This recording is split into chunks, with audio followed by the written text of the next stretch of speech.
Hi, my friends. Welcome to Deep Six, the Deep State.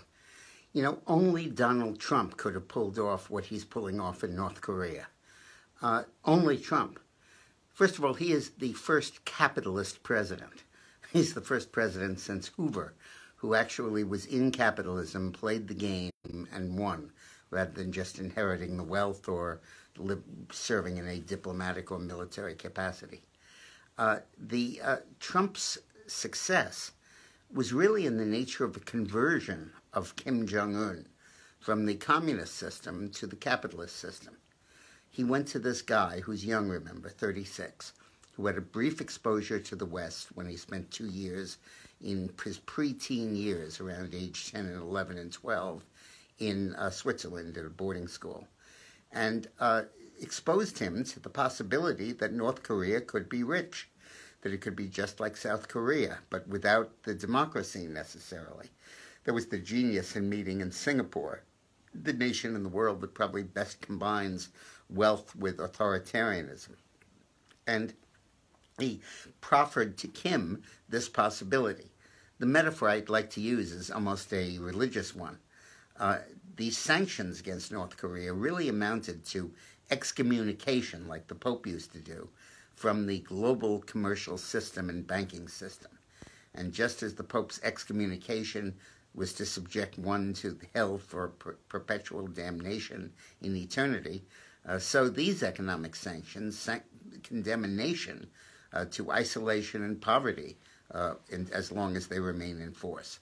And they don't even permit criminals to steal and keep their money, because they need to use banks to be able to do that, and under the sanctions they can't.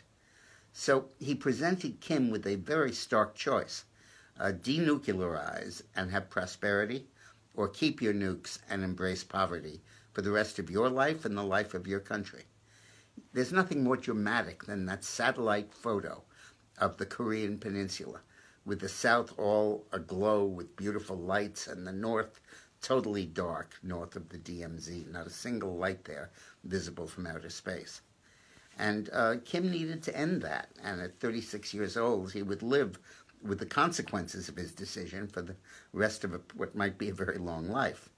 And Trump really posed that choice for him very starkly and explained the good that would happen if he came in from the cold. But then the other half of Trump was successful, not just as an entrepreneurial, opportunistic capitalist, but as a tough negotiator who walked away from the deal, canceled the summit, and told Kim to take a hike when Kim and his people began to pull back in the discussions that led to the negotiation. He proved that he could walk away, the most important thing in a negotiation.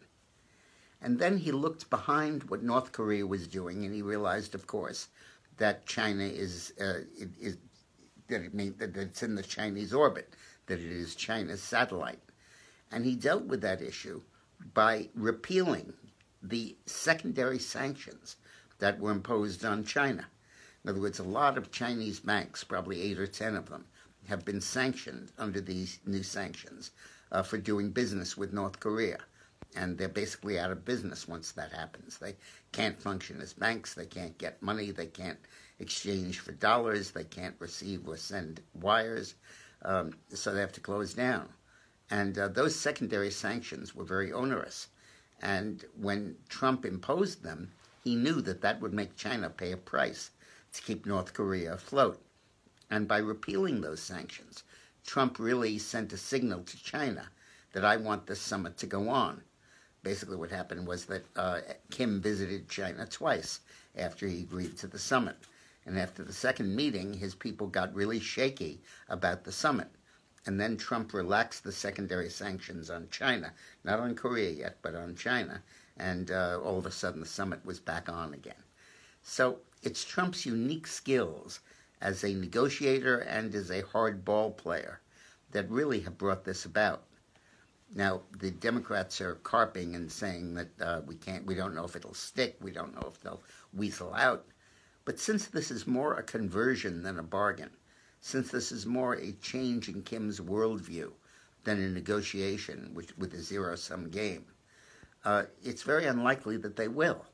because Trump has literally and figuratively opened a new vista to Kim Jong-un and sold him on it and changed his policy, changed his mind, changed his heart, not to embrace peace-loving principles and all of that. This isn't a spiritual conversion, but to embrace money and wealth and opulence and prosperity for him and his people. And once you embrace that, the path away from sanctions becomes absolutely essential. Thanks for watching. This video, as you know, is sponsored by the Patriot Gold Group. And many people feel that with oil prices spurting ahead, gold is sure to follow. Gold always does what oil does, usually a couple of months later. And as oil prices have risen, so gold prices are likely to rise. Last time this happened was in 2016, when gold moved up $200 an ounce on the strength of oil's advance. So if you want to get in on the ground floor of this escalator, do what I've done and increase your holdings in gold. Call the Patriot Gold Group at this number, or go to their website, patriotgoldgroup.com. Thanks very much for watching.